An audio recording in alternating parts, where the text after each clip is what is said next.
Oke, bismillahirrahmanirrahim. Assalamualaikum warahmatullahi wabarakatuh. Waalaikumsalam warahmatullahi wabarakatuh. Alhamdulillah, sehat kalian? Alhamdulillah sehat, Bu. Alhamdulillah. Tadi pagi sahur? Sahur. Alhamdulillah. Sahur itu. Alhamdulillah, aman ya sahur ya. Oke, hari ini kita diskusi bersama terkait produk bahan alam, bahan hayati itu apa saja, kemudian jenisnya apa saja. Namun sebelum itu kita berdoa dulu sekaligus tilawah. Siapa yang mau pimpin doa dan tilawah? Siapa?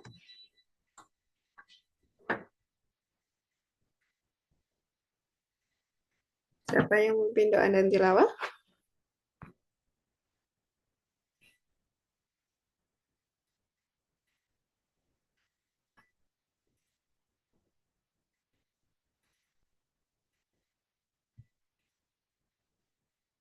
Oke, silakan Anita pimpin, Anita. Doa dan tilawah bersama.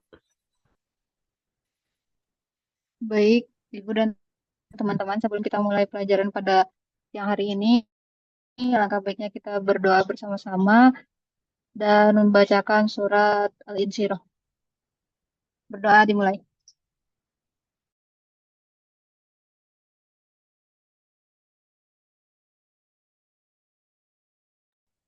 Berdoa selesai, mari kita bacakan surat Al-Insyirah. Bismillahirrahmanirrahim. Alam nashrah laka sadrak wa wada'na anka wizrak alladzi anqadha dhahrak wa rafa'na laka dhikrak fa inna ma'al usri yusra ma'al usri yusra fa idza faragta fansab wa ila rabbika farghab. Sadaqallahul azim. Terjemahannya Anita. Baik. Bismillahirrahmanirrahim, dengan menyebut nama Allah yang Maha Pengasih lagi Maha Penyayang. Alam nasrah laka sodrok, bukankah kami telah melapangkan dadamu, Nabi Muhammad, wa wado'na wizrok, meringankan beban tugas-tugas kenabian darimu, alladzi angkodu zohrok, yang memberatkan punggungmu, wa rafa'na laka dzikrok, dan meninggikan derajatmu dengan selalu menyebut namamu, fa inna ma'al usri yusra, maka sesungguhnya beserta kesulitan ada kemudahan. Inna ma'al usri yusra, sesungguhnya beserta kesulitan ada kemudahan. Fa'idha farugta fansab, apabila engkau telah selesai dengan suatu kebajikan, teruslah bekerja keras untuk kebajikan yang lain. Wa ila rabbika farghab, dan hanya kepada Tuhanmu berharaplah.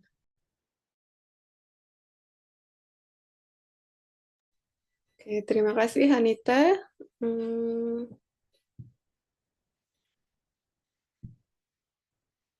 oke, sebelum untuk diskusi sekarang, ada yang mau mereview?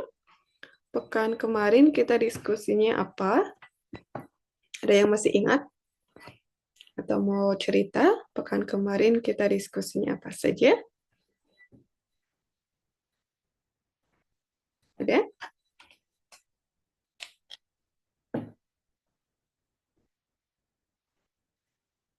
Ada?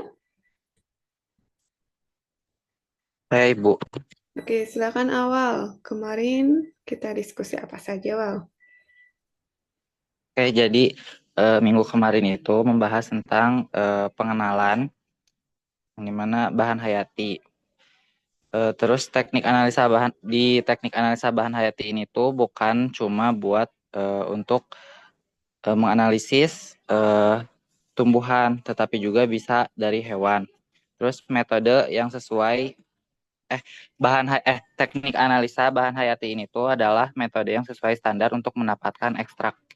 Terus eh, biasanya yang dipakai itu metabolit sekunder. Terus eh, produknya juga berasal dari bahan alam, misalkan tumbuhan, terus ada hewan dan mikrobio mikroorganisme.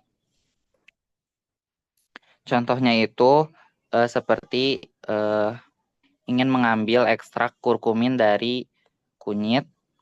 Kalau dari hewan, misalkan kerang hijau atau kulit udang. Yang diambilnya itu kitosan atau pembungkus dari hewan tersebut. Paling segitu, Ibu. Oke, good. Terima kasih awal. Ada yang mau menambahkan atau sama yang disampaikan awal? Atau ada yang belum disampaikan? Ada?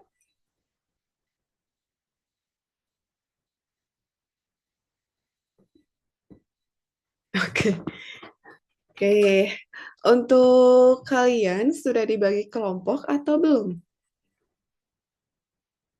Kalian sudah ada pembagian kelompoknya atau belum, Nashwa? Belum, Ibu. Belum. Berarti kalau bisa minggu ini ya, biar nanti pas minggu depan sudah saya bagi link untuk tugas project. Walaupun di pertemuan ke-14 kalian presentasinya, tapi kalian harus mulai prepare dari sekarang ya, karena proses tahapannya cukup panjang ya. Jadi nanti minta tolong Nashwa koordinir untuk bagi kelompoknya. Satu kelompok anggotanya maksimal 3. Maksimal 3. Ya, Baik, Ibu. oke. Kita share dulu.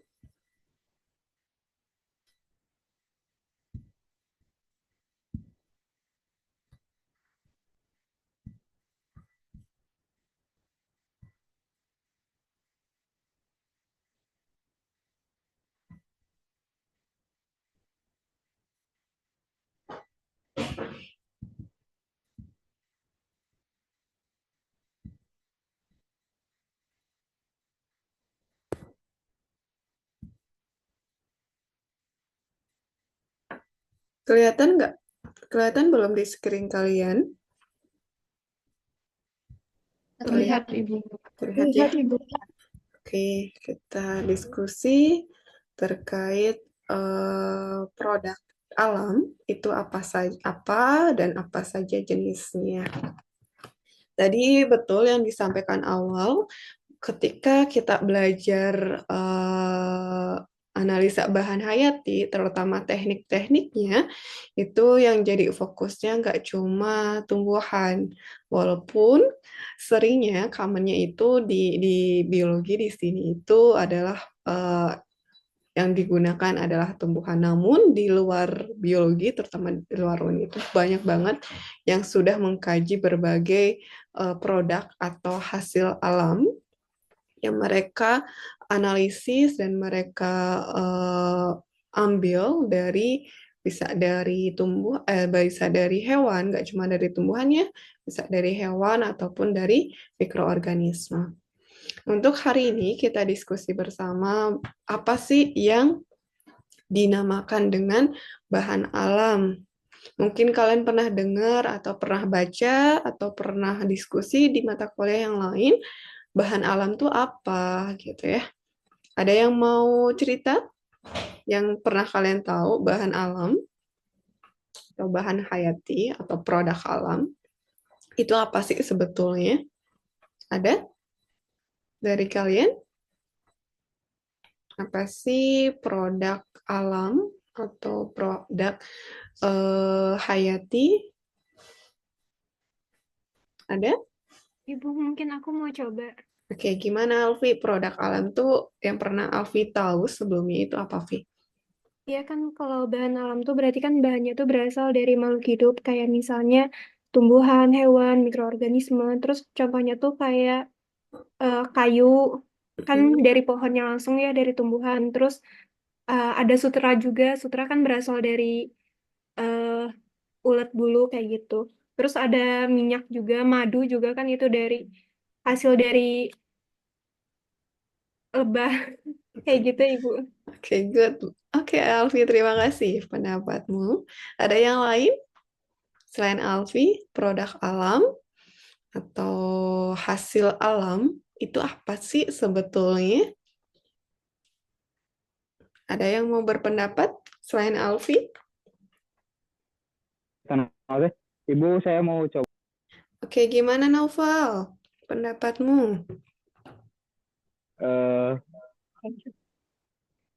Misalkan yang sering kita temui gitu ya Bu, Mm-mm. produk alam itu contohnya itu eh, bioetanol Bu.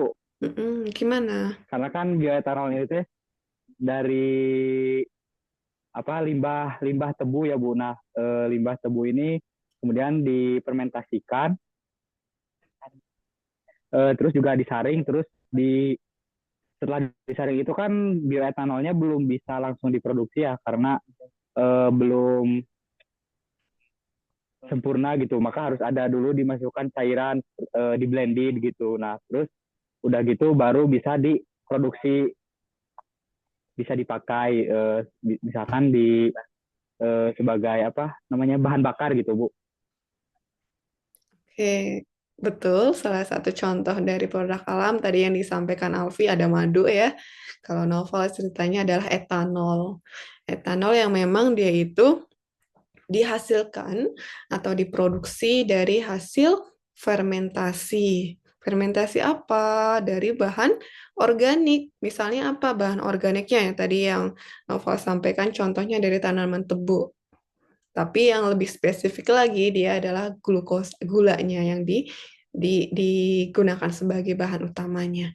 Jadi contoh dari produk atau hasil alam itu bisa dari tumbuhan, tadi bisa dari tanaman tebu atau dari hewan, misalnya dari lebah, tadi yang Alfi contohkan.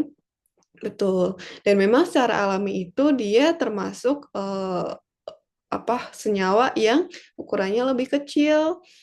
Bisa tadi bentuknya etanol ataupun glukosa ya. Dan tidak termasuk protein ya.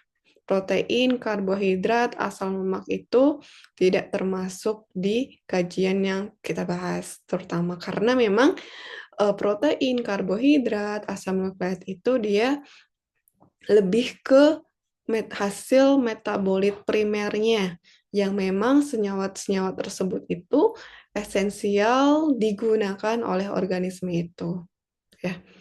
Dan ketika kita mau mengambil atau mengisolasi produk dari alam itu biasanya atau bahkan secara umum metode atau cara mengekstraksinya dan purifikasinya itu tekniknya sama. Maka kemarin April nanya, kalau misalnya dari hewan atau dari tumbuhan, apa yang menjadi pembeda? Teknik di tahap apa? Yang kemarin April tanyakan memang di tahap yang pertama kali mendapatkan. Cara mendapatkan dari sumbernya, dari hewan atau dari tumbuhan atau bahkan dari mikroorganisme itu yang menjadi pembeda.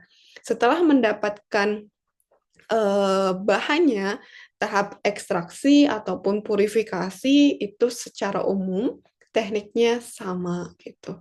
Ada maserasi, kemudian evaporasi, sampai ke fraksinasi dan untuk identifikasi.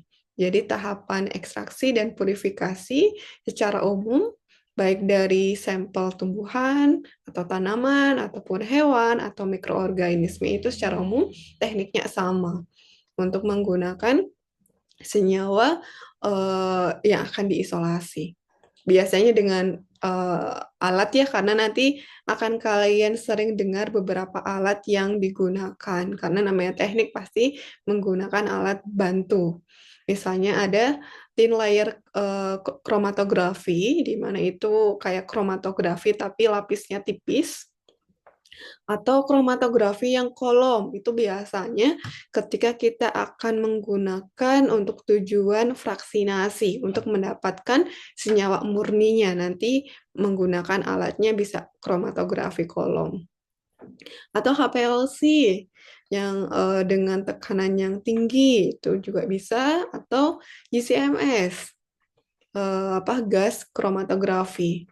Jadi ini beberapa contoh karena sebetulnya banyak alat yang digunakan untuk melakukan atau mendapatkan senyawa yang kita butuhkan. Bisa GCMS, gas kromatografi, bisa HPLC, atau kromatografi kolom, atau kromatografi yang lapis tipis atau thin layer kromatografi. Dan itu tadi bergantung dengan tujuan kita. Maka ketika kalian akan melakukan ekstraksi, pastikan tujuan kalian buat apa. Karena itu nanti nyambung sama alat yang akan kalian gunakan. Misal, contoh simpelnya, misalnya kalian butuhnya untuk memotong. Ya, kalian butuhnya untuk memotong, berarti alat yang digunakan ya berarti bisa pisau atau cutter atau blade gitu ya. Tapi kalau kalian butuhnya untuk mendapatkan powdernya atau serbuknya, berarti yang alat kalian butuhkan adalah bisa blender gitu ya, untuk menghasilkan serbuk yang lebih halus, atau nanti bisa ditambah ada kertas saring untuk menyaring, atau alat yang memang sesuai dengan kebutuhan dan tujuan kalian. Itu tadi ya teknik dan alat teknik secara teknik sama, ekstraksi dan purifikasi.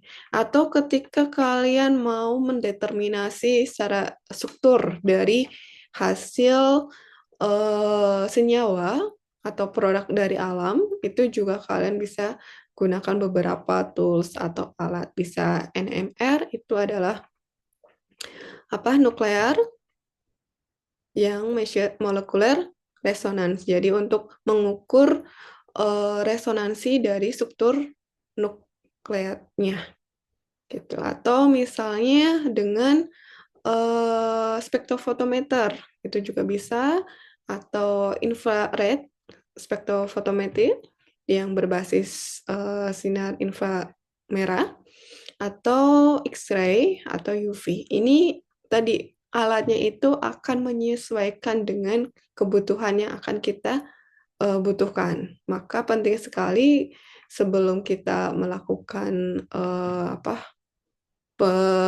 misalnya bisa ekstraksi atau purifikasi, pastikan tujuan kita apa. Maka kemarin sempat saya sampaikan di flowchart itu ya.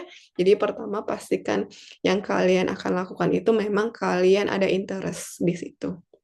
Ada ketertarikan untuk menguji bahan dari alam yang akan kalian lakukan. Harus ada interest dulu, atau kalian juga udah penasaran banget apa sih yang ada di dalam kulit pisang misalnya. Di dalam kulit pisang tuh ada apa sih? Katanya dia itu membantu untuk misalnya kesehatan atau menambah kalsium, nggak cuma dari sinar matahari, juga bisa dari kulit pisang misalnya. Itu kalian harus ada rasa interest dulu.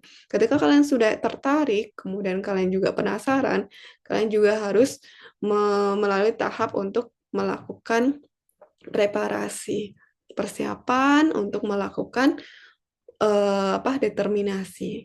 Jadi tahapan-tahapan awal itu yang memang kalian harus lakukan ya. Jadi betul yang tadi contoh yang Alfi dan Noval sampaikan, bahan alam itu nggak cuma dari tumbuhan, nggak cuma dari tanaman, juga dari hewan ataupun dari mikroorganisme. Kemudian berat molekulnya itu biasanya sekitar 150 atau kurang dari 800. Yang ukurannya memang kecil dan levelnya adalah level molekul. Maka ketika kita akan melihat strukturnya, itu nggak bisa secara langsung. Dan butuh alat bantu untuk melihat atau mengamati dari strukturnya. Nah, kemudian secara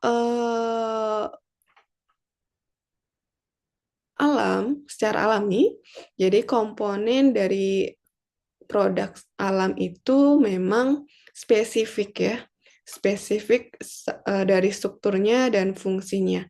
Ada yang digunakan misalnya dari warnanya. Warnanya itu bisa sebagai indikasi ketika melakukan identifikasi. Oh, warnanya misalnya hijau, makanya ada istilah viridis. Oh, dia itu warnanya merah misalnya, atau coklat. Itu sebagai salah satu untuk membantu ketika proses identifikasi, karena memang spesifik. Atau senyawa alam atau produk alam itu biasanya juga ada yang sifatnya itu bisa kemoatraktan atau menarik dari organisme atau hewan atau jenis makhluk hidup yang di sekitarnya. Kadang ada yang baunya khas gitu ya, atau baunya spesifik yang memang berfungsi untuk menarik atau sebagai kemoatraktan itu. Atau ada juga yang berfungsi kemoatraktan dan membantu ketika proses reproduksi. Biasanya yang untuk mating, ketika senyawa metabolit yang dikeluarkan oleh misalnya dari individu jantan atau betina itu akan menarik lawan jenisnya. Itu biasanya bisa digunakan atau diamati. Jadi yang jadi fokus di sini adalah metabolit sekundernya, bukan metabolit primernya. Apa yang menjadi pembeda antara metabolit sekunder dan primer?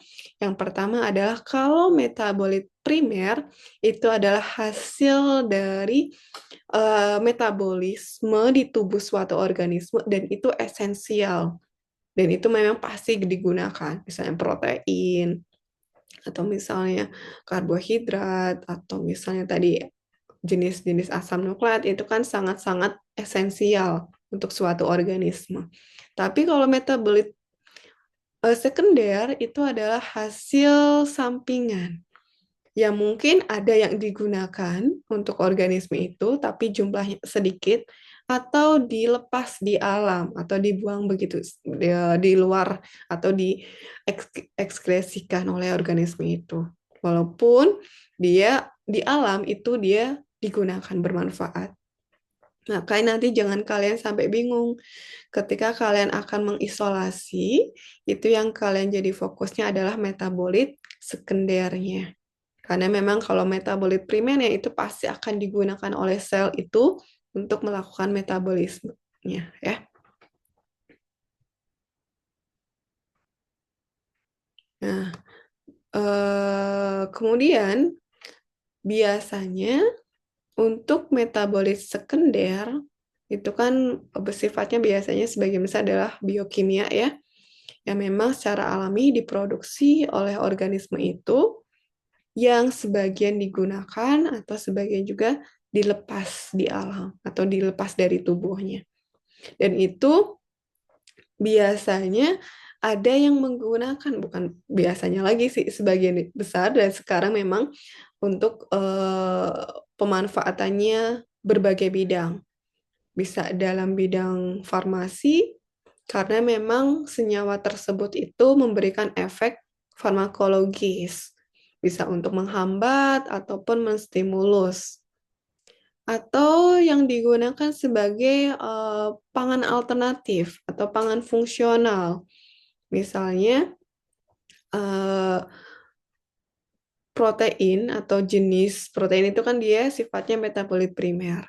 Kemudian kalian pengen membuat atau memberikan solusi, ternyata limbah-limbah yang di sekitar kita itu ada yang digunakan atau ada yang bermanfaat sebagai pangan yang sifatnya itu berfungsi di tubuh organisme. Misalnya kerang kalian diubah menjadi tepung yang memang masih ada kandungan nutrisinya yang bisa digunakan oleh tubuh.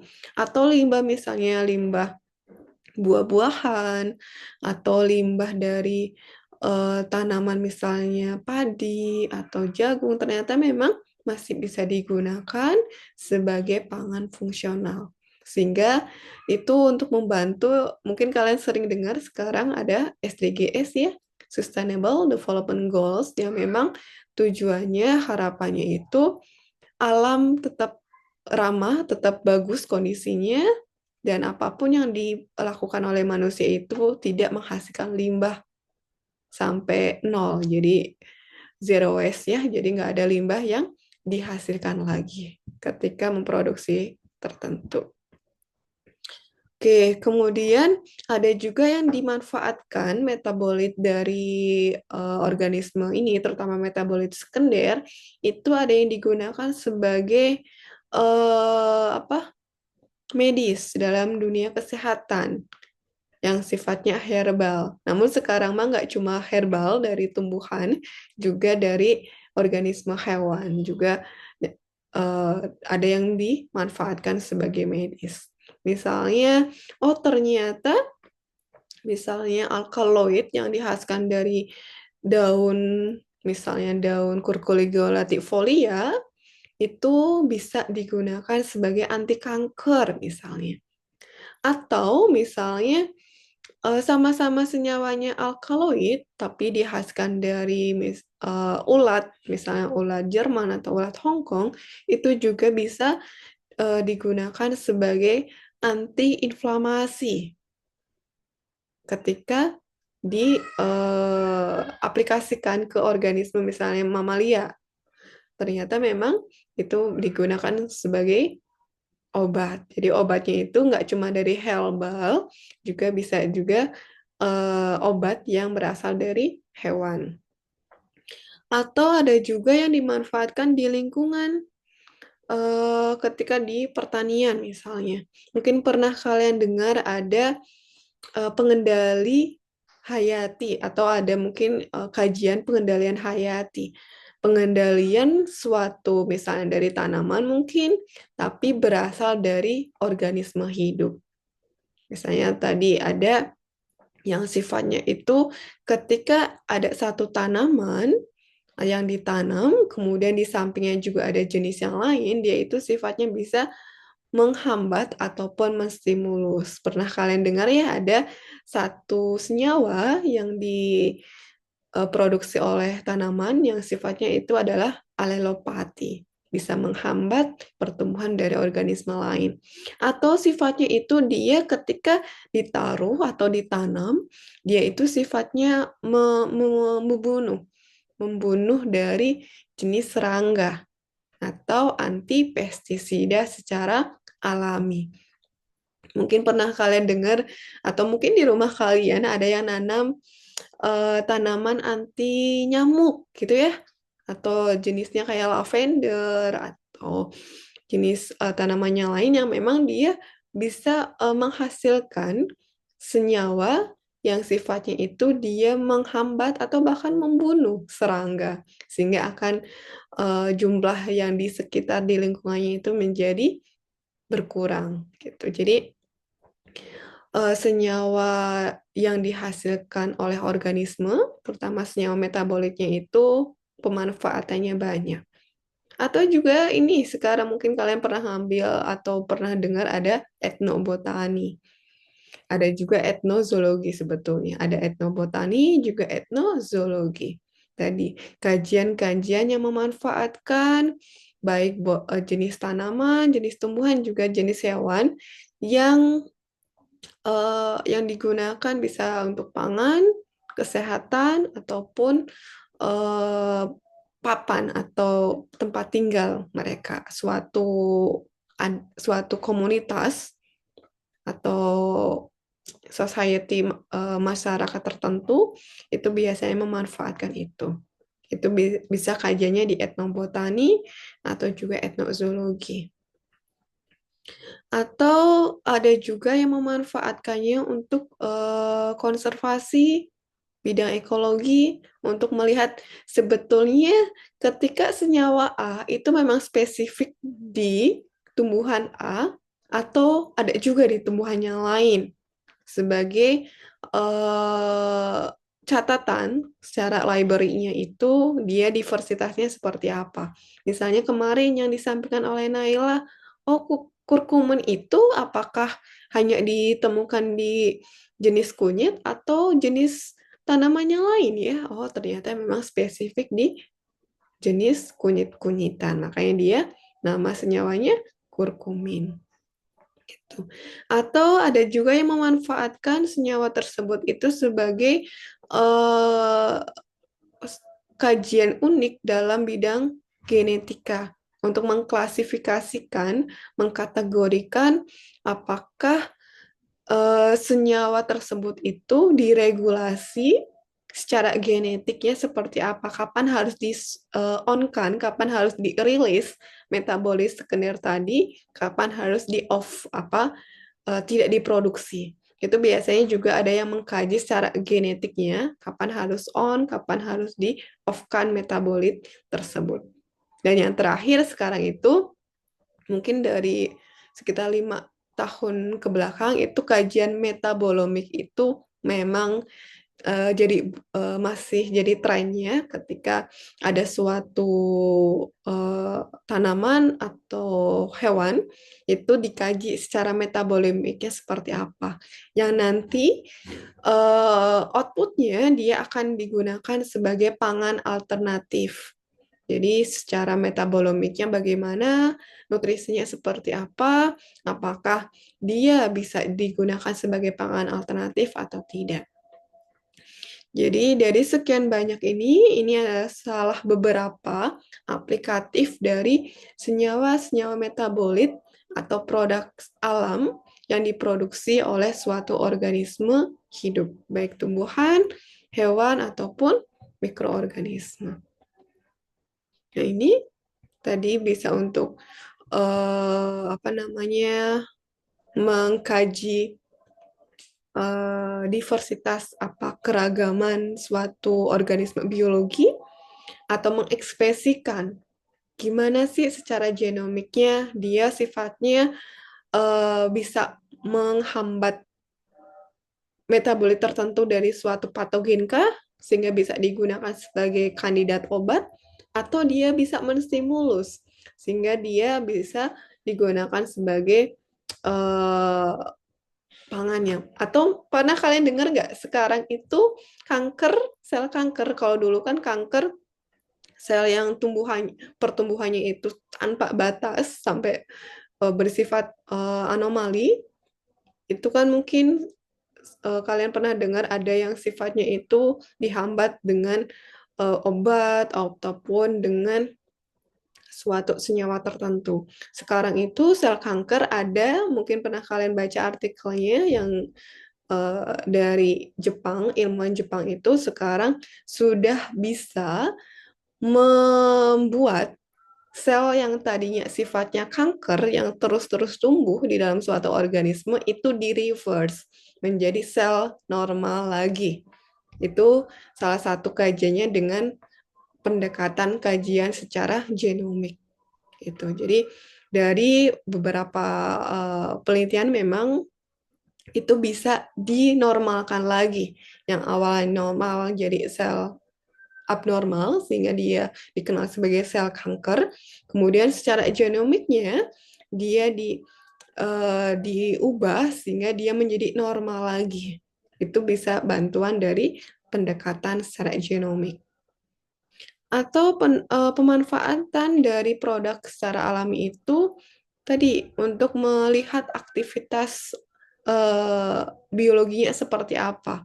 Apakah dia menghambat ataupun dia menstimulus. Bisa yang senyawa murni atau hasil fraksinasi atau gabungan dari senyawa-senyawa.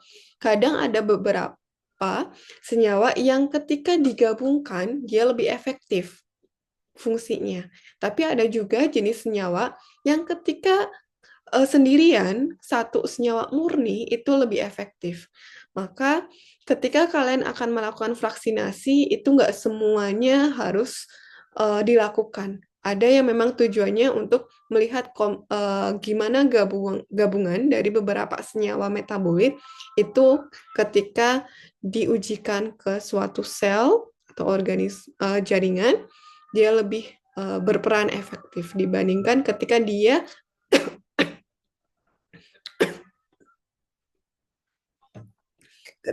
hasil fraksinasi ya. Jadi apakah kita harus melakukan fraksinasi atau tidak itu bergantung tujuan kita ya.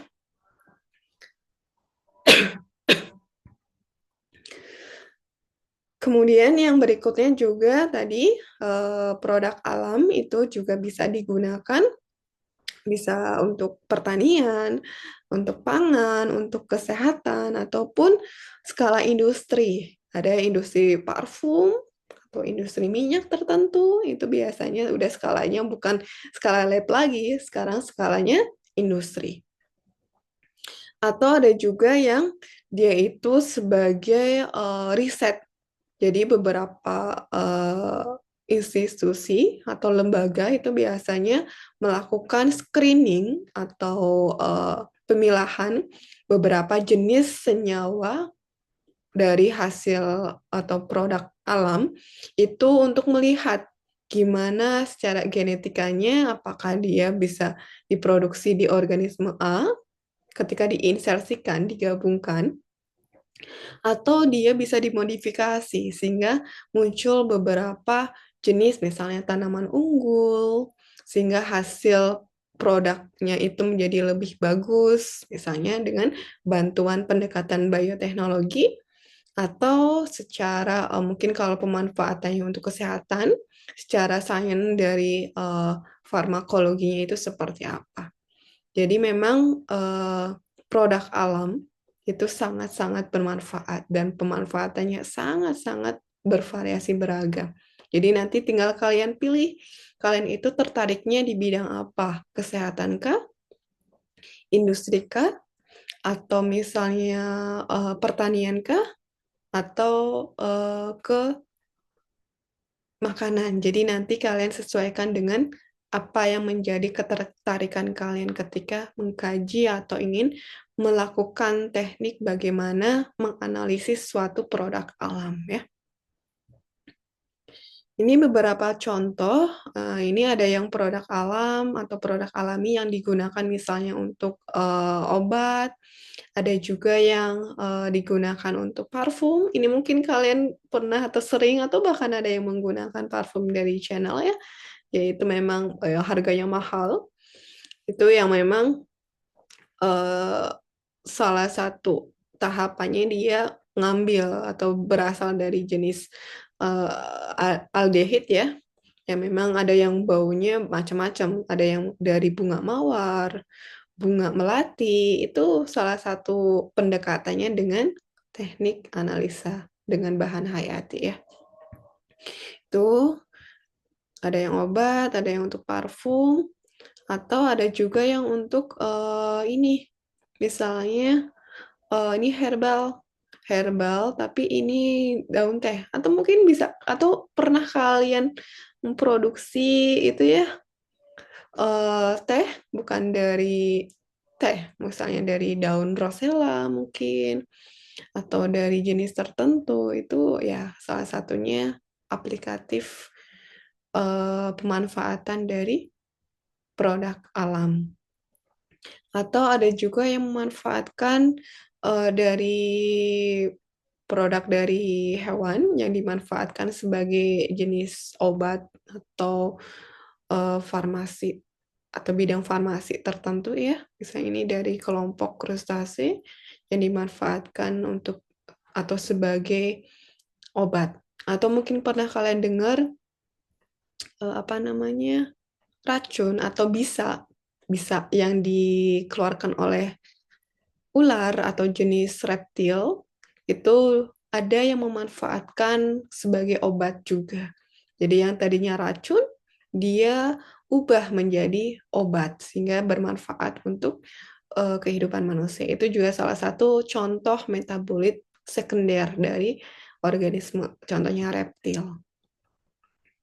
Jadi memang produk alam dan ekologi pemanfaatannya itu sangat-sangat saling berkaitan. Nggak ada yang berdiri sendiri. Misalnya, ketika secara alami suatu tanaman atau tumbuhan itu dia mensekresikan senyawa metabolis sekundernya. Misalnya tadi ada cerita alelopati yang memang digunakan oleh organisme itu bisa untuk komunikasi gitu ya, atau menghambat yang sifatnya dalam tanda kutip gulma atau hama gitu. Ya memang dia berperan dan menguntungkan untuk tanaman itu atau tumbuhan itu. Karena tadi ada yang sifatnya sebagai anti jamur atau anti fungi, atau dia itu sifatnya menguntungkan. Gitu. Jadi ada yang sifatnya simbiosis mutualisme, ada juga yang simbiosis parasitisme. Bergantung jenis senyawa metabolis sekunder yang dihasilkan. Atau ada juga yang sifatnya racun untuk beberapa jenis hewan. Tadi ada yang senyawa dari tumbuhan yang disekresikan oleh tumbuhan, yaitu sifatnya sebagai racun atau anti serangga. Nah, kalian dengar ya, ketika ditaruh serbuk tertentu, dia itu sifatnya menghambat keberadaan atau bahkan reproduksi dari jenis serangga itu, makanya dikenal sebagai antividan atau bisa juga ada yang berperan sebagai anti pestisida, tapi dari bahan organisme biologi dari tumbuhan atau tanaman, makanya biopestisida yang sifatnya memang dia untuk menghambat pertumbuhan dari suatu hewan spesifiknya dari serangga. Atau ada juga mungkin pernah kalian belajar juga serangga itu mensekresikan juga metabolis sekundernya. Atau pernah kalian dengar ada feromon ya, yang memang digunakan oleh organisme itu bisa untuk menandai dari lingkaran atau circle populasinya, ada juga untuk berkomunikasi, untuk memastikan bahwa di area tertentu, di spot tertentu itu dia ada misalnya sumber pangan atau ada sumber bahaya, itu biasanya digunakan adalah ketika organisme itu mensekresikan metabolis sekundernya yang digunakan untuk berkomunikasi. Ya. Atau misalnya dari mikroba, suatu bakteri, yaitu ada yang mensekresikan suatu jenis antibody, bukan antibiotik ya. Jadi suatu jenis bakteri yang menghasilkan antibiotik yang mungkin ada yang sifatnya untuk menghambat pertumbuhan jamur, biar jamur-jamurnya itu nggak nempel atau menghambat pertumbuhan bakterinya. Maka bakteri itu menghasilkan suatu senyawa tertentu atau untuk menghambat jenis bakteri yang lain. Itu juga bisa. Jadi memang produk-produk atau hasil yang diproduksi oleh organisme, baik hewan, dari tumbuhan, dari jenis mikroorganisme, baik bakteri ataupun fungi, itu saling berkaitan.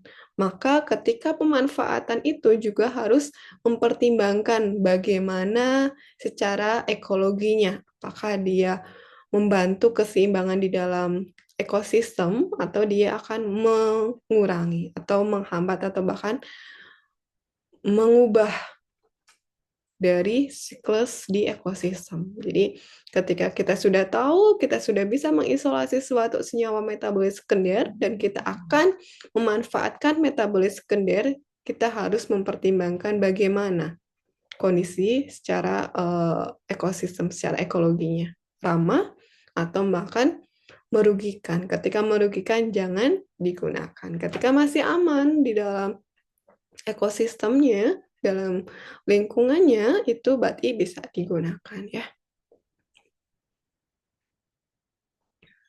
Karena tadi sudah kita sampaikan bahwa produk alami itu bisa sifatnya organik, bisa juga senyawa anorganik yang sumbernya bisa dari hewan, bisa dari tumbuhan, ataupun mikroorganisme. Yang ini kemarin sudah disampaikan juga ya.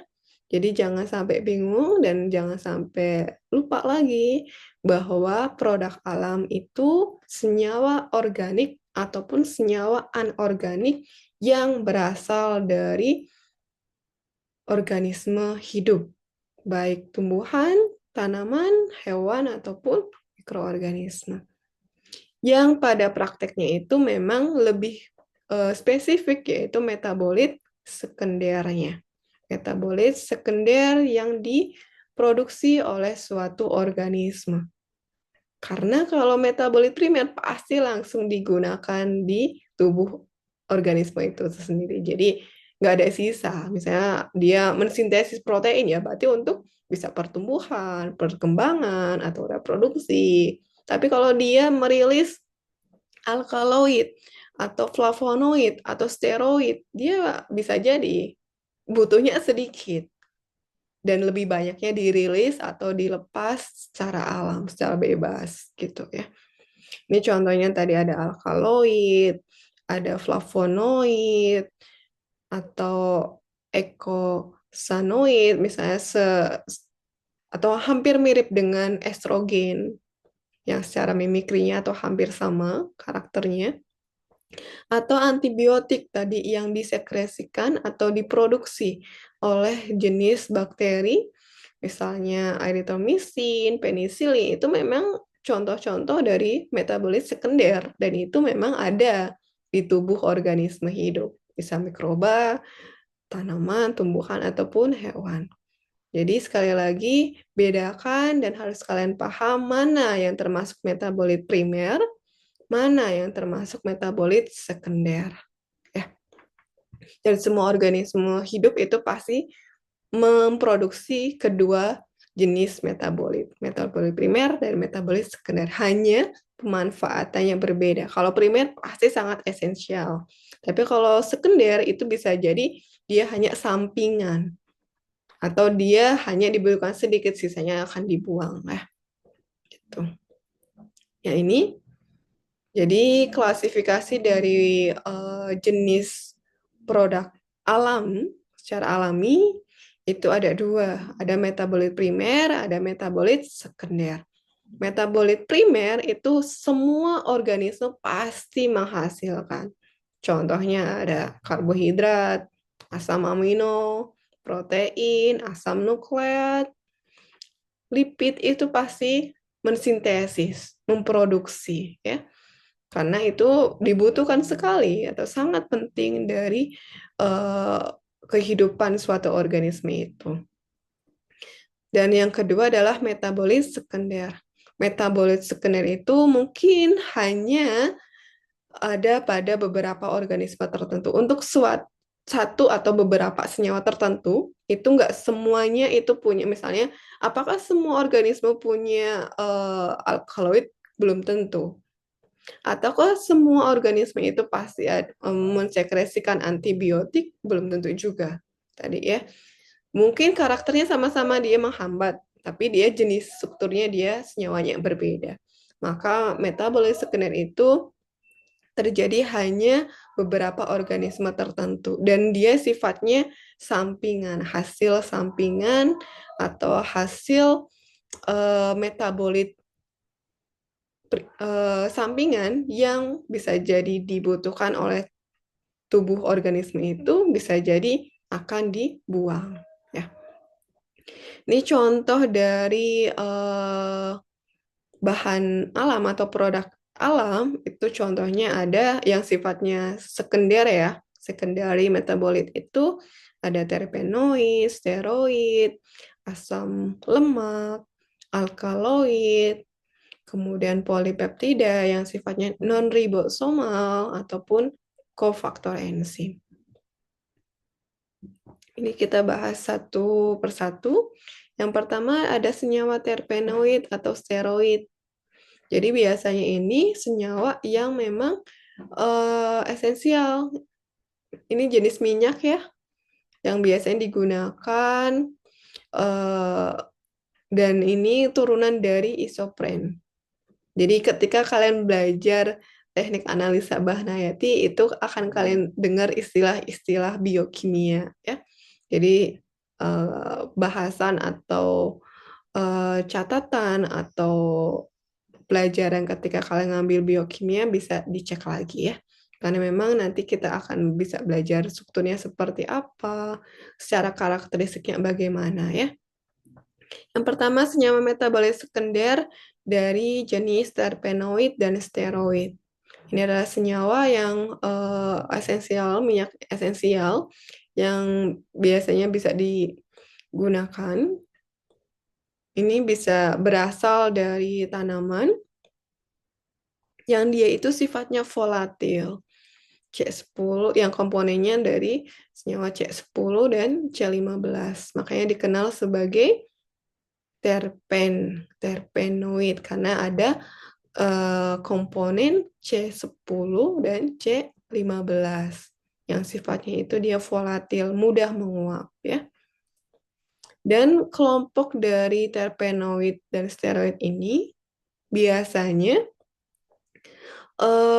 disintesis secara biologi atau diproduksi, dibuat secara biologi dari senyawa isopentil difosfat.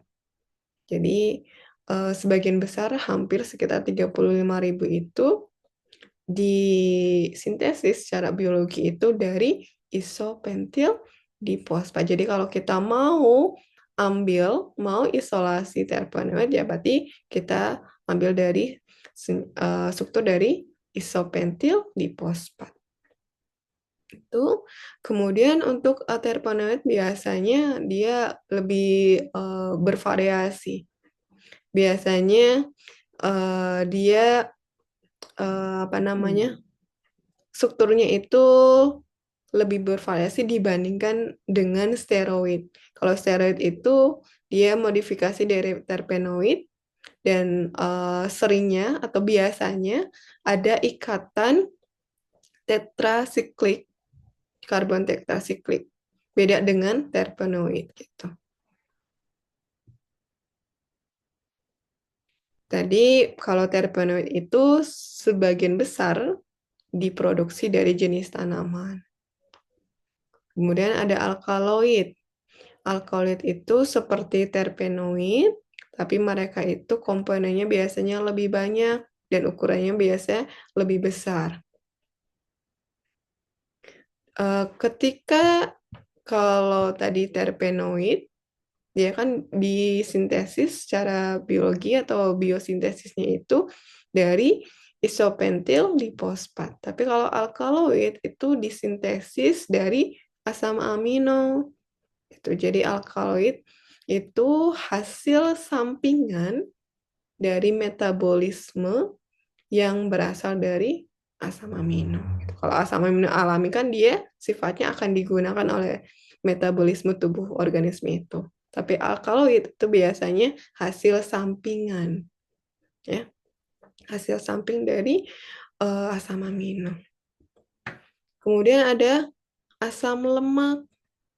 Asam lemak dan poliketida itu biasanya disintesis dari jenis asetil. Mungkin pernah kalian dengar ada asetil koenzim A atau asetil CoA. Pernah dengar asetil CoA? Pernah, Ibu. Ketika reaksi apa ya dulu? Asetil koenzim A atau asetil CoA. Itu ketika apa? Siklus Siklus Krebs. Krebs, Bu. Ya, siklus Krebs. Itu kan biasanya terjadi pada organisme apa ya? Tumbuhan, hewan? Siklus Krebs. Ketika apa?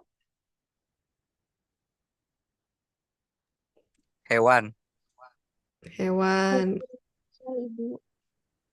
Tumbuhan bisa? Ada cerita asetil-CoA? Siklus Krebs?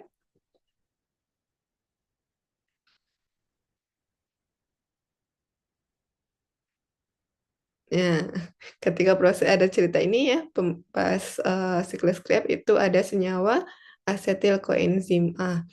Dan ketika ada senyawa asetil koenzim A dan metil melanol koenzim A itu biasanya sebagai dasar nanti akan ada sampingannya yaitu asam lemak. Jadi asam lemak itu biasanya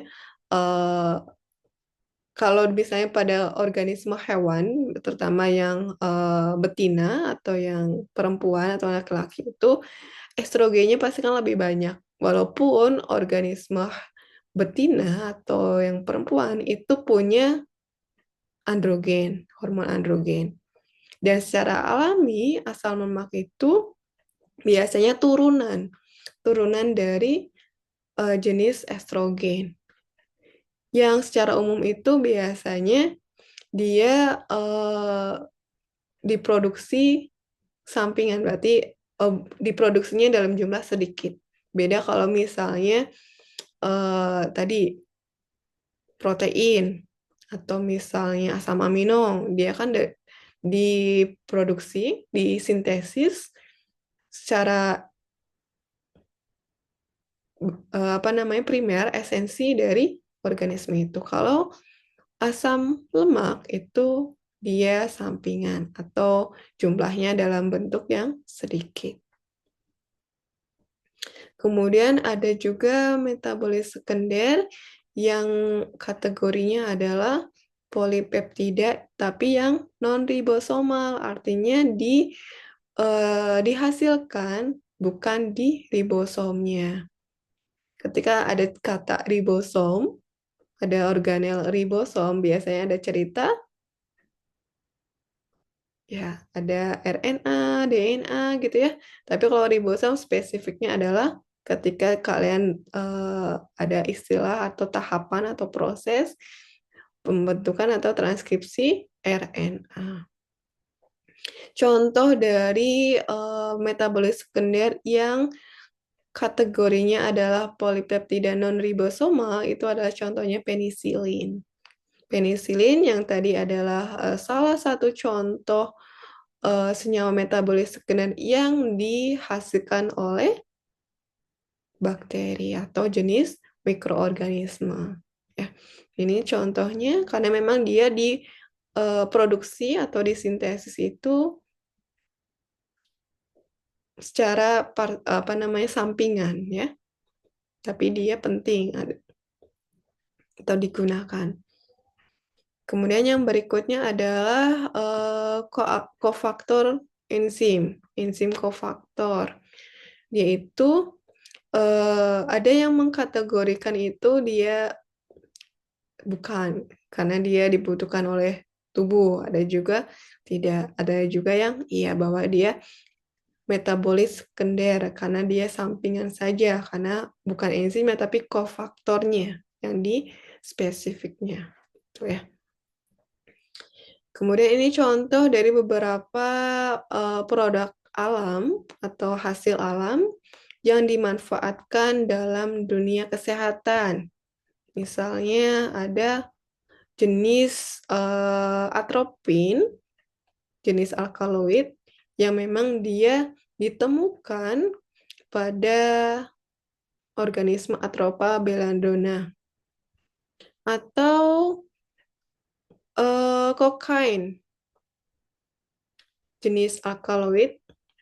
Kokain berarti dia biasanya ditemukan di organisme erythrosilon koka yang sifatnya itu dia stimulan atau menstimulus untuk suatu senyawa yang lain diproduksi.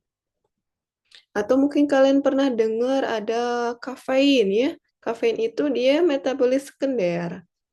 Karena dia bukan primer atau bukan esensi atau hasil metabolisme yang utama, bukan. Tapi dia hasil metabolisme sampingan. Makanya dia metabolis sekunder yang dia diproduksi di jenis bisa kopi atau teh, itu ada kafeinnya, senyawa kafein. Atau ada juga yang dia metabolit sekunder yang namanya quinin atau sejenis alkaloid yang berperan sebagai anti malaria pada suatu organisme Cinchona edgeriana. Maka biasanya ada yang diaplikasikan dalam bentuk minyak ataupun spray ataupun kayak parfum gitu ya, yang kayak dioles gitu, karena dia sifatnya anti malaria.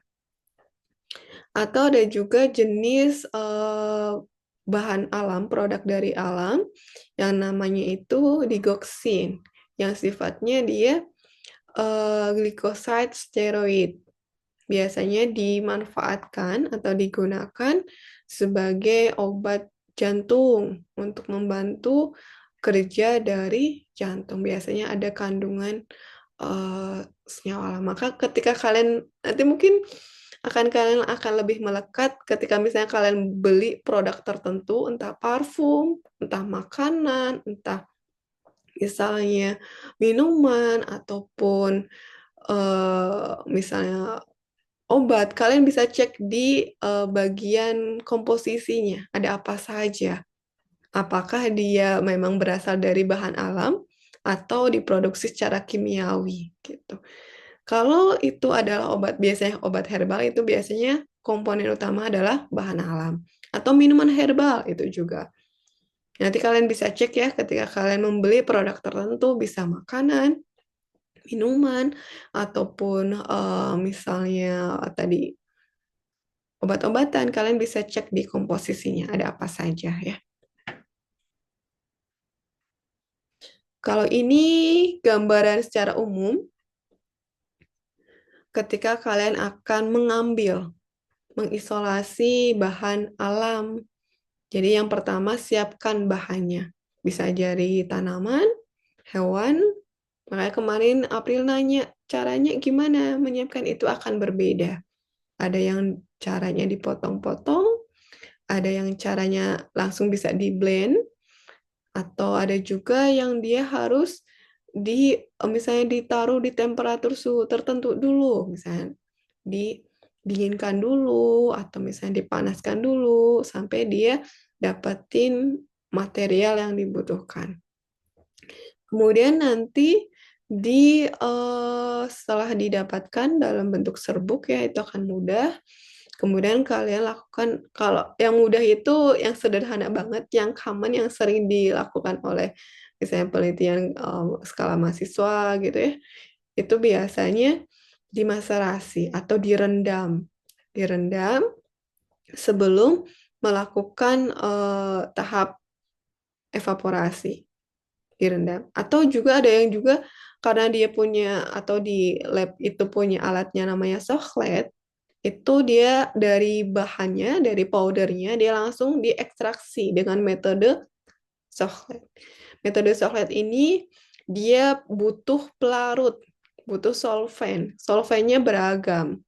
Ada yang dari N-hexan, ada yang alkohol 96, ada yang itu macam-macam jenisnya, bergantung kebutuhan dan budgeting kadang. Kalau misalnya ini heksan biasanya lebih mahal, satu liternya itu sekian ratus ribu gitu ya. Beda sama misalnya alkohol 96 itu lebih murah gitu. Jadi nanti disesuaikan pelarutnya dan disesuaikan juga dengan sampel yang akan kalian ekstrak, akan kalian lakukan isolasi gitu. Kemudian kalau sudah diekstrak bisa dengan cara maserasi, yang sederhana itu cuma maserasi direndam aja, udah direndam pakai alkohol 96%, atau ada juga yang pakai 90 atau 80%, itu bisa direndam selama berapa, bisa 24 jam, bisa 2 hari, bisa 3 hari. Semakin lama perendamannya, itu biasanya ekstraknya akan lebih banyak yang dihasilkan. Atau kalau pengen cepat, nggak sampai berhari-hari, cuma hitungannya adalah menit, itu bisa dengan teknik sochletasi. Tapi harus ada alatnya namanya alat sochlet dan butuh pelarutnya. Nah, ketika sudah dapetin tuh ekstraksinya, nanti bisa langsung diujikan secara in vivo, bisa juga secara in vitro. Setelah dapetin ekstraksinya, kalau in vivo gimana? Ya udah, tinggal di apa? Dimasukkan, bisa secara oral, dimasukkan di dalam mulut si hewannya, atau dia diinjeksikan lewat subkutan, lewat suntikan.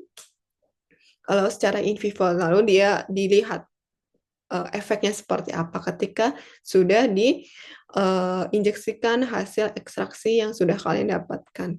Atau ujinya secara in vitro. Ketika ujinya in vitro, berarti dia menggunakan sel kultur hewan biasanya.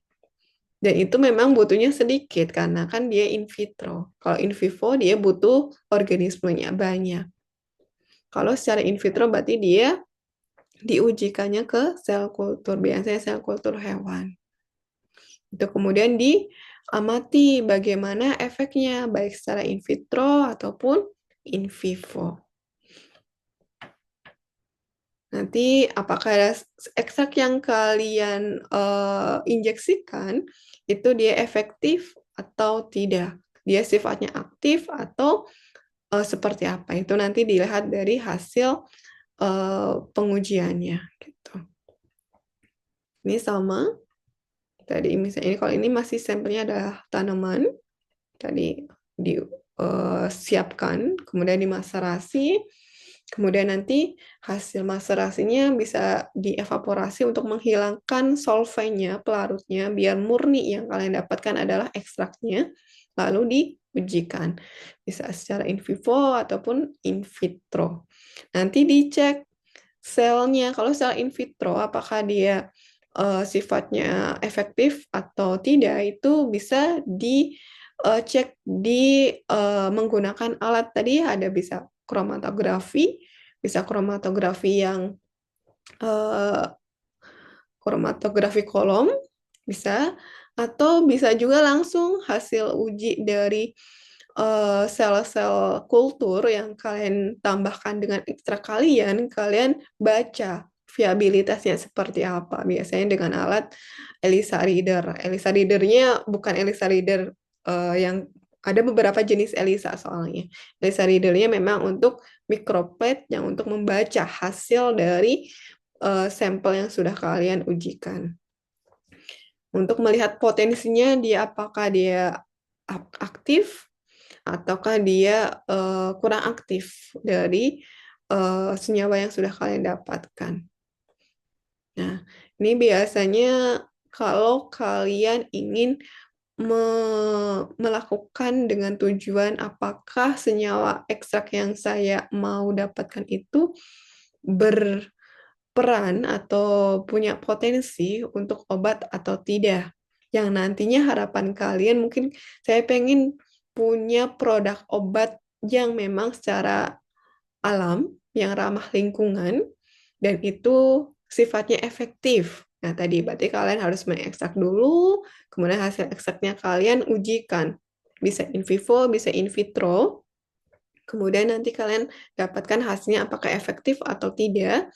Nanti bisa diuji juga ada studi atau toksisitasnya dia seperti apa. Dia sifatnya toksik atau non-toksik.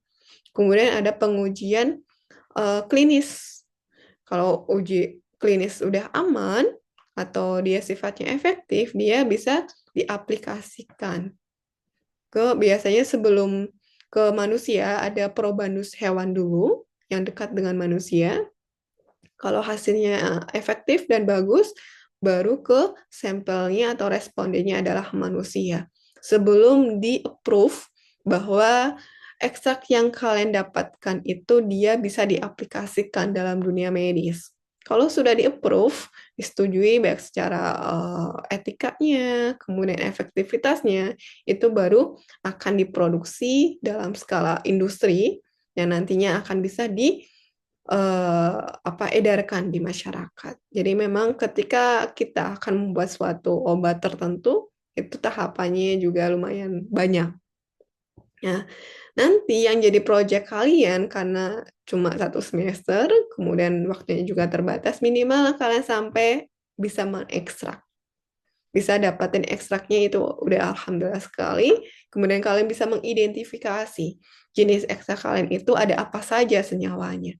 Alkaloid, flavonoid, terpenoid, atau jenis apa nanti kita uji dan kita lihat bagaimana komposisi senyawa metabolit yang sudah kalian dapatkan.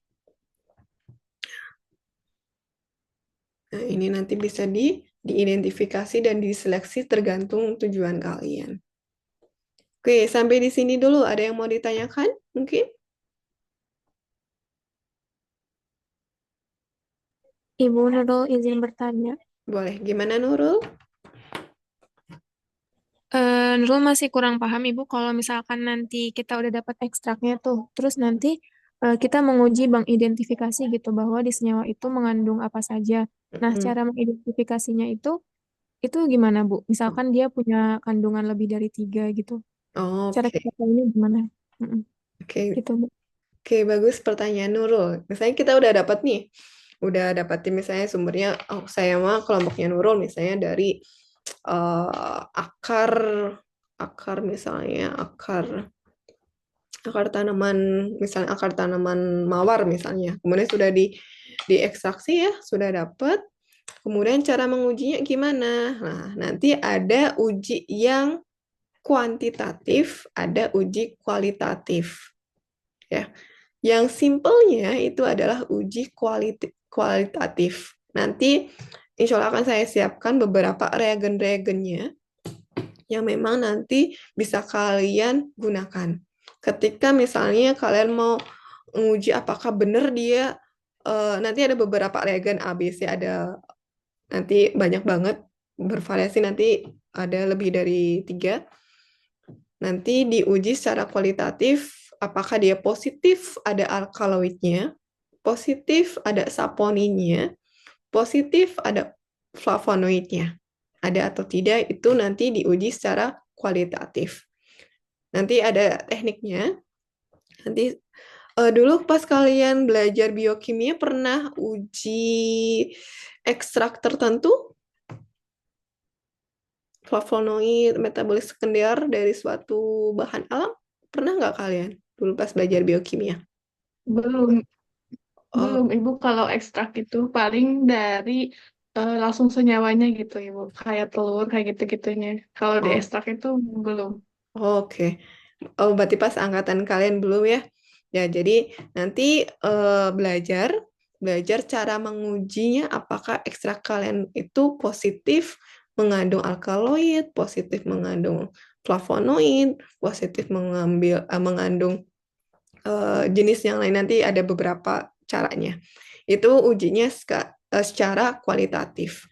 Jadi nanti ekstrak tertentu, misalnya 1 mili, itu 1 mili juga banyak banget gitu ya. Berapa tetes gitu ya? Berapa tetes nanti kalau kalian ingin memastikan apakah dia positif mengandung flavonoid misalnya atau saponin, kalian tambahkan sekitar 5 sampai 10 tetes ekstraknya, kalian taruh di apa namanya, tabung reaksi, kemudian ditambah sama reagen untuk menguji saponin misalnya. Nanti apa namanya, diagitasi, dikocok sampai beberapa, sekitar 1 menitan. Kemudian nanti ketika ada warna yang berbeda, berarti dia positif. Ketika dia ada warna dan ada buihnya, ada apa namanya? Buih itu apa namanya? Bubble apa namanya? Busa Ibu. Itu berarti dia positif. Itu jadi pengujiannya nanti yang bisa kalian lakukan secara nanti di lab itu yang kualitatif. Itu karena reagennya sudah, insya Allah udah saya siapkan reagen-reagennya, tinggal kalian siapkan ekstraknya. Kalau uji kuantitatif itu harus ada alatnya.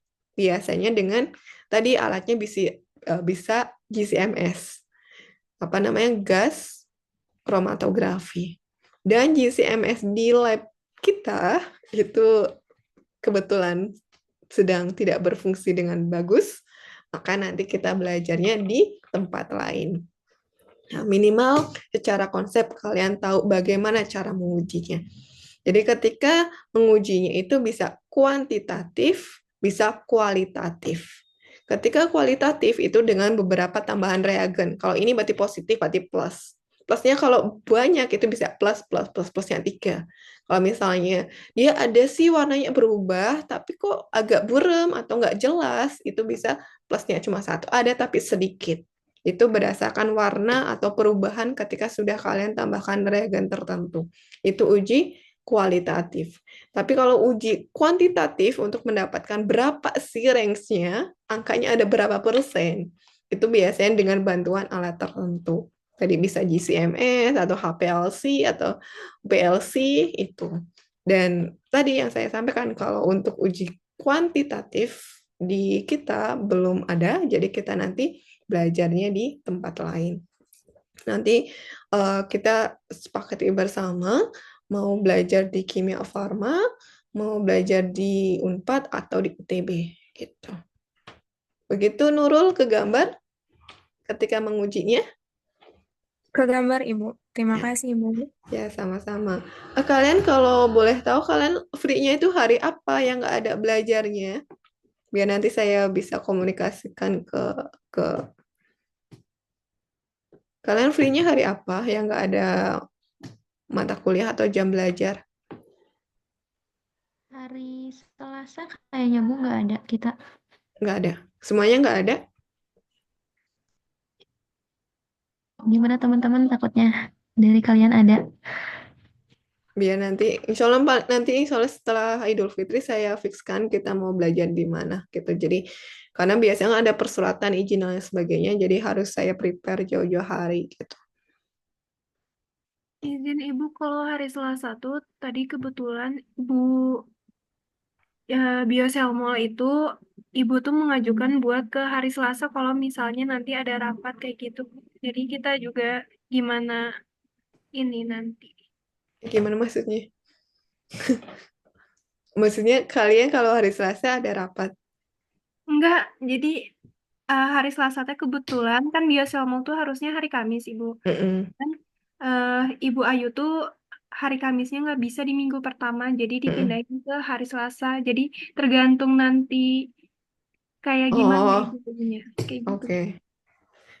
Berarti setiap kemungkinan gitu ya. Paling nanti saya cek lagi eh, kesediaan juga. Tapi kemungkinan hari Selasa. Tapi nanti itu kan kalau belajar di sana kan nggak tiap hari Selasa juga, cuma sekali atau dua kali.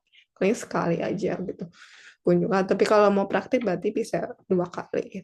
Nanti gimana? Mungkin sementara hari Selasa gitu. Nanti Selasanya di tanggal berapa dan jam berapa mungkin nanti diinfokan lagi kali ya gitu ya Vi ya. Sama Najwa juga. Ibu request Ibu ITB. Kalian mau nah itu kalian mau belajar di ITB, di Kimia Farma atau di Unpad? Kalau dari kalian mau belajarnya di mana? Pengen belajarnya di mana? Di ITB atau di Ibu, izin tanya, Kenapa April? kalau kalau materi yang dibelajarnya itu tetap sama aja, Bu, walaupun beda tempat kayak di ITB Unpad gitu. Sama aja, Atau tiap oh, sama aja. Cuma tadi sih gambaran saya pertama nanti kalian belajar ke kimia farma karena nanti kalian bisa hand on gitu kan, bisa melakukan harapan saya gitu. Minimal ada yang bisa kalian lihat gitu cara dan penggunaan alatnya itu kan biasanya lebih advance ya gitu. Dan memang untuk skala yang untuk aplikatif yang ke dunia industri gitu. Sedangkan kalau di Unpad atau di ITB biasanya tour lab sekaligus namanya itu sih melihat dan mempelajari konsep beberapa penggunaan alat ketika melakukan teknik tertentu. Nah, itu. Sedangkan yang jadi proyek kalian itu adalah yang bisa kalian lakukan sendiri gitu, yang ya simple gitu. Jadi harapan saya itu sebagai dasar ketika kalian nanti akan melakukan proyek gitu. Karena bisa jadi kan tiap peneliti itu punya pengalaman yang bisa kalian bisa dapatkan dari situ. Kayak kemarin itu kalau tahun kemarin kan belajarnya di Unpad. Jadi ketika di Unpad kemudian dapat apa namanya gambaran teknik maserasi yang tepat itu untuk jenis misalnya tanaman tertentu berapa lama gitu ya. Ada yang 6 jam, ada yang 3 jam. Terus caranya gimana gitu tuh. Apakah langsung ditaruh aja di wadah tertentu? Tidak, ternyata memang yaitu ada teknik khusus. Ketika kalian melakukan maserasi, misalnya tadi udah dapat serbuknya tuh, serbuk misalnya serbuk limbah cangkang kerang hijau. Yang satu serbuk dari daun daun apa? Misalnya daun kemangi. Sama-sama serbuk, lalu kalian taruh di wadah tertentu untuk melakukan maserasi. Nah, ketika melakukan maserasi, namanya kan maserasi, maserat berarti perendamannya direndam. kalian harus wadahnya nggak sembarangan. Harus gunakan wadah yang terbuat dari kaca, kemudian ditutup dengan wadah yang tertutup. Kenapa? Karena untuk menghindari biar senyawa metabolit sekunder yang diekstrak itu nggak rusak. Karena ada beberapa karakter dari senyawa metabolit itu yang kena cahaya, yaitu rusak. Jadi akan mempengaruhi hasil ekstrak atau hasil maserat kalian. Itu.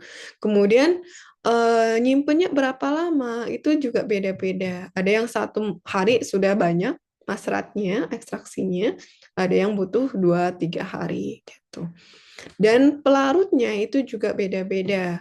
Ada yang menggunakan pelarutnya pakai alkohol 96%, ada yang pelarutnya 70%, alkohol 70%, atau alkohol 80%.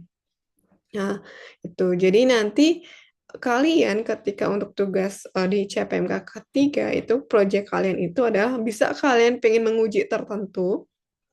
Misalnya saya pengen menguji mana sih metode yang pas, solvent yang pas itu ketika mau mengekstrak tanaman tertentu itu kalian bedakan, kalian variasikan bisa. Atau yang kalian bedakan adalah dari sumbernya. Solventnya sama, pelarutnya sama, tapi sumbernya berbeda-beda. Bagaimana hasilnya? Itu juga bisa. Nah, itu gimana kalian? Nah, itu ketika saya ajak kalian belajar yang tahun kemarin itu belajar ke Unpad, jadi kalian ada gambaran, oh ternyata ketika melakukan maserasi baiknya seperti ini, kemudian ketika mau menguji apakah dia positif mengandung flavonoid atau tidak, bisa kualitatif, bisa kuantitatif. Oh, kuantitatifnya bisa pakai ini nih, GCMS, caranya seperti ini gitu.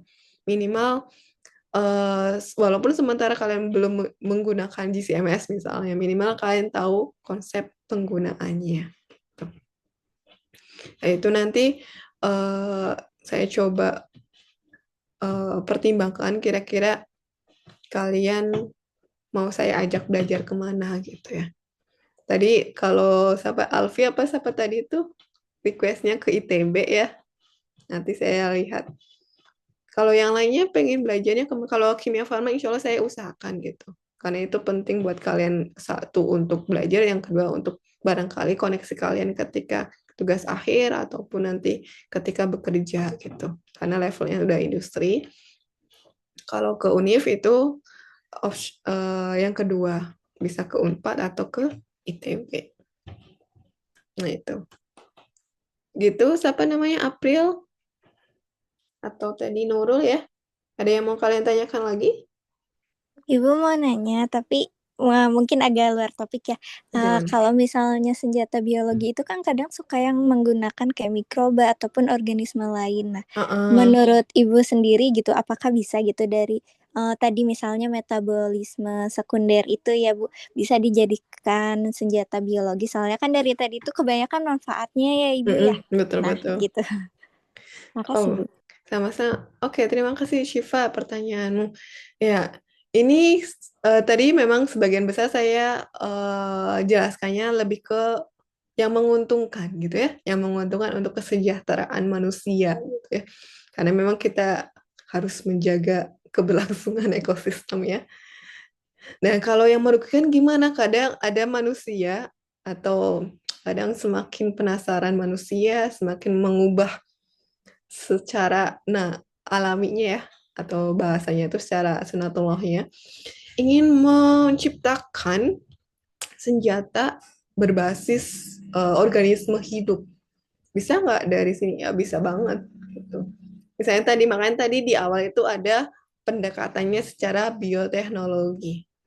Misalnya tadi ya ada suatu jenis mungkin kalian pernah merasakan atau mungkin ada yang pernah membaca artikel yang virus-virus itu dimodifikasi secara karakternya sehingga dia itu bisa menghasilkan senyawa yang ketika dia nempel pada inangnya, dia akan merugikan inangnya. Itu bisa. Jadi memang metabolit sekunder itu tadi ya, dia adalah hasil metabolit yang sifatnya sampingan yang tidak atau ada juga yang menggunakan organisme itu tapi jumlahnya sedikit, tapi lebih banyaknya akan dibuang.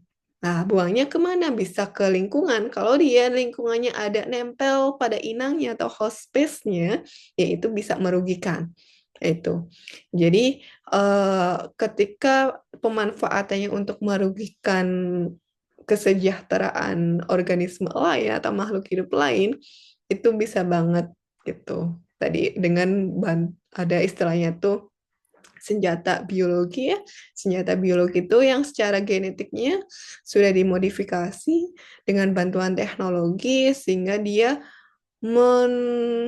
menghasilkan metabolit sekunder yang ketika terpapar oleh organisme lain itu akan dirugikan atau fatal atau menyebabkan kematian. Jadi itu bisa banget, Shiva. Dan itu ada teknik khususnya. Nggak sesimpel cuma maserat aja. Kalau ini mah levelnya masih mudah ya. Nanti kalau kalian belajar lagi, kalau kalian mau menekuni, oh saya tertarik dengan bioteknologi, tapi teknologinya saya pengen deh buat namanya senyawa yang memang dia itu bisa menguntungkan, bisa merugikan, bergantung saya mau buat apa. Misalnya saya pengen buat tanaman 3 hari udah selesai, dia 3 hari atau seminggu dia bisa berbuah gitu. Itu ada modifikasi dari teknologi, pasti ada level genomiknya, level genetiknya untuk mengatur, meregulasi secara genetiknya sehingga ekspresinya jadi berubah. Jadi itu bisa banget Syifa, salah satu aplikatif dari bagaimana dan caranya seperti apa ketika kita menganalisis suatu bahan hayati. Atau mungkin pernah dengar nggak kalian beritanya? Misalnya pernah dengar atau mungkin pernah membaca ketika di suatu daerah tertentu yang banyak tanaman padi gitu ya. Kemudian disebar suatu bahan metabolit tertentu, senyawa tertentu, lalu besoknya dia mati semua tanamannya. Itu juga pernah ada, mungkin kalian pernah dengar ya, itu juga ada. Jadi memang metabolit sekunder ini ada yang dimanfaatkan untuk kesejahteraan manusia, ada yang dimanfaatkan untuk mematikan organisme lain. Karena kadang manusia ada yang membuat diksi itu sifatnya hama, itu sifatnya merugikan. Tapi kalau saya pribadi itu saya kurang sepakat dengan bahasa hama, bahasa apa namanya itu. Tapi karena memang secara alami dia akan menghambat gitu ya. Tapi ada juga yang sepakat bahwa itu merugikan maka harus dimusnahkan gitu ya. Jadi gimana caranya dia harus memusnahkan para serangga yang nempel pada tanaman padinya gitu. Jadi dia memproduksi metabolit yang sifatnya itu dia menghambat pertumbuhan serangga gitu. Karena dia berpendapat bahwa serangga ini merugikan untuk produksi dari tanaman yang dia tanam. Walaupun secara alaminya ya dia akan seperti itu gitu. Namun karena ada itu biasanya efeknya bisa menguntungkan, bisa merugikan untuk ekosistem atau lingkungan gitu. Itu Syifa, semoga kejawab atau ada yang mau diklarifikasi atau ditambahkan pertanyaan. Ada? Cukup Ibu, terima kasih. Sama-sama. Jadi penggunaan itu bisa menguntungkan, bisa merugikan. Bergantung kita memilih yang mana yang menguntungkan untuk kesejahteraan kita, lingkungan kita, atau merugikan untuk lingkungan tapi menguntungkan untuk kita. Makanya tadi ya, di level ini yang tadi saya sampaikan harus pertimbangkan secara ekologinya seperti apa. Apakah merugikan untuk lingkungan atau masih ramah, masih aman untuk lingkungan. Ketika masih aman, masih ramah, boleh kalian aplikasikan dan gunakan senyawa alam yang memang diproduksi oleh organisme. Tapi kalau membuat atau menjadikan lingkungannya jadi berantakan, unstable, nggak stabil, kemudian ada komponen atau populasi yang sangat-sangat dirugikan atau bahkan nggak ada atau bahkan hilang, itu juga harus dipertimbangkan ya. Jadi kalau kita belajar biologi, mungkin ada pernah kalian atau nanti ada mata kuliah bioetika, bagaimana ketika para ilmuwan, para peneliti atau kita mau mengkaji suatu riset tertentu, pastikan etikanya juga harus ditegakkan. Bagaimana secara etika peneliti itu harus melakukan risetnya sehingga tidak merugikan lingkungan atau merugikan sekitarnya ya. Oke. Ada lagi yang mau kalian tanyakan?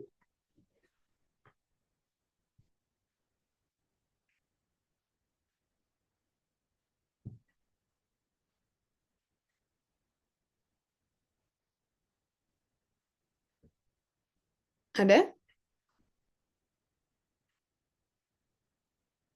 Oke, kalau tidak ada, pernah saya kasih tahu ya, kalau misalnya di pertemuan 1 sampai 4 itu nanti ada tugas individu ya. Nah, ini saya sampaikan walaupun nanti pengumpulannya enggak dalam waktu dekat. Kalau yang ini maksimal di pertemuan keempat. Tugasnya apa? Mungkin ada yang sudah baca juga di RPS sebelumnya. Jadi nanti kalian meresum, membuat bahasan tentang bahan alam, kemudian jenisnya apa saja, kemudian produk-produk dari bahan alam itu apa saja. Itu nanti kalian buat, kalian presentasikan dalam bentuk video. Nanti videonya kalian bisa upload di YouTube. Jadi kayak menyampaikan kembali ke masyarakat atau ke viewer atau ke orang yang melihat video kalian, apa sih bahan hayati, kemudian apa sih yang dihasilkan oleh organisme hidup atau secara alami itu produknya apa saja, teknik-tekniknya apa saja, dari yang sederhana sampai yang dengan alat-alat yang lebih advance, yang lebih canggih itu apa saja, dan pemanfaatannya seperti apa. Oke? Paham atau ada yang mau ditanyakan?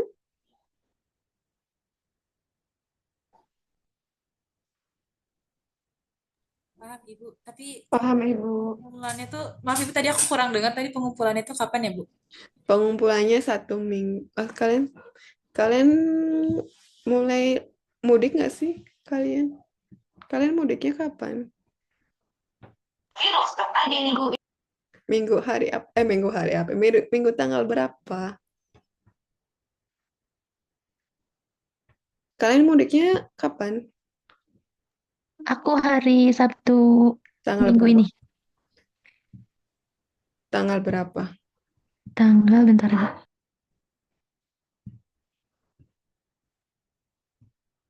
Nah, kalau kita kan pembelajaran itu sampai tanggal 21 apa 27 ya? Kalau terakhir yang edaran itu nanti dicek lagi bisa ada perubahan untuk jam belajar selama Ramadan. Itu kalau yang terakhir itu kan sampai tanggal 27 ya. 27 berarti nanti kalian mau ujiannya pas setelah Idul Fitri atau sebelum Idul Fitri untuk CPMK yang pertama. Kalau setelah Idul Fitri berarti bulan April. Kalau sebelum Idul Fitri berarti masih bulan Maret.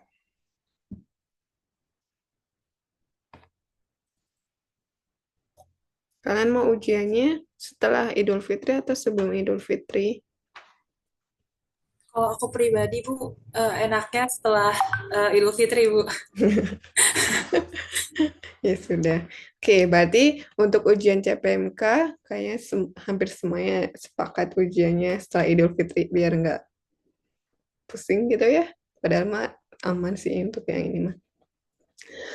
Jadi nanti untuk ujian CPMK itu setelah Idul Fitri, sedangkan untuk Yang tugas individu yang buat resume dan kalian menjelaskan lagi yang video itu berarti sebelum Idul Fitri. Ya. Sebelum Idul Fitrinya kapan? Tadi maksimal di tanggal 27 Maret. Di tanggal 27 Maret itu maksimal banget. Kalau sebelum boleh nggak apa-apa. Kalau setelahnya kalau bisa jangan. Gitu. Jadi pengumpulan tugas yang video gitu sebagai apa namanya evaluasi ya mungkin ketika kalian dulu belajar evolusi terus saya minta tolong bikin video ada beberapa sebagian besar udah oke secara namanya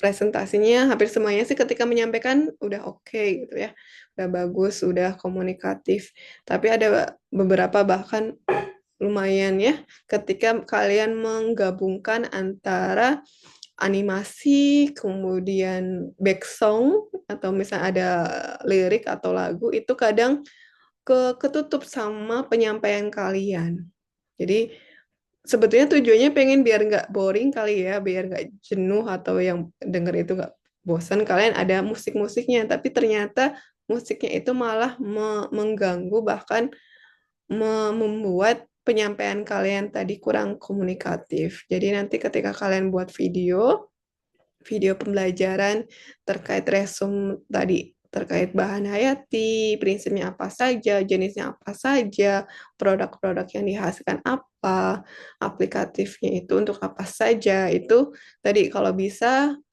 ketika mau tampilin suara jangan sampai mengganggu atau melebihi penyampaian kalian sehingga yang dengan lebih clear, lebih jelas.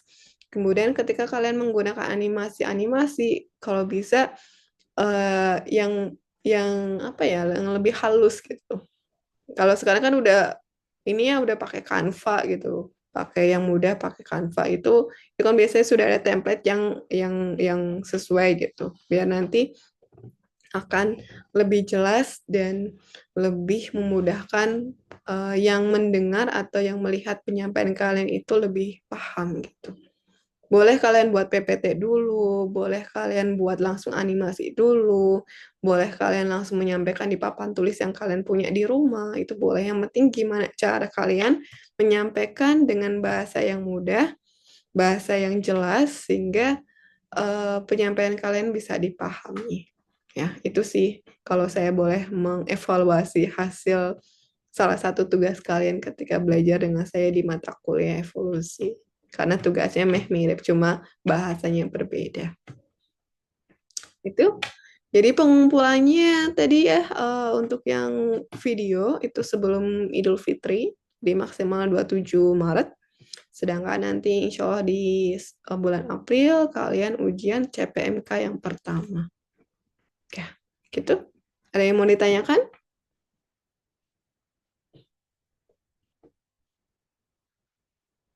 Ada? Cukup Ibu kalau dari saya. Oke, kalau yang lainnya cukup? Cukup Ibu. Oke, kalau Oke, cukup. Bu. Oke, kalau cukup di 16-17 kita membaca hamdalah bersama-sama. Alhamdulillahirrabbilalamin. Doa kafaratul majlis. Subhanakallahumma. Astagfirullahaladzim. Oke, terima kasih ya Hanum, Tazkiyah, Salasa Syifa, Adinda, Labiba, Karisa, Anita, Aisy, Amel, Naila, April, Nashwa, Tiffany, Hana, Naufal, Gina, Awal, dan Syifa. Sehat-sehat dan saya akhiri. Wassalamualaikum warahmatullahi wabarakatuh. Waalaikumsalam Ibu. Terima kasih Ibu. Ya, sama-sama. Terima kasih Ibu. Oke.